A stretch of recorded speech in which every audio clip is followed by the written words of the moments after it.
আমাদের নতুন ঘরের নিচের ফাউন্ডেশনটা মানে ভিটের কাজটা হয়ে আছে কিন্তু অনেক মাসই হলো।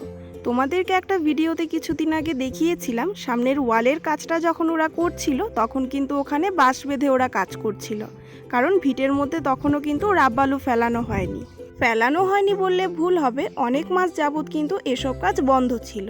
তো এখন আবার নতুন করে চালু হয়েছে, তো ইদানিং এই 2-3 দিন হলো আমাদের বাড়িতে রাব্বালু ফেলানো হচ্ছে। অনেক চেষ্টা করা হয়েছিল ডাইরেক্ট গাড়ি থেকে বালুটা ভেতরে ফেলানোর জন্য, কিন্তু ওইখানে জায়গাটা প্রচুর উঁচু ছিল, তো ওখানে গাড়িটা যাচ্ছিলই না।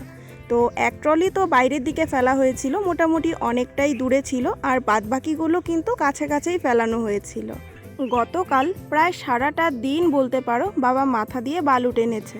পারি না, তারপরেও মা আর আমি বাবার সাথে সাথেই ছিলাম। এই যে লোকটা ছোট থেকে করেই আসছে, জানি না কোন দিন একটু রেস্ট নিতে পারবে।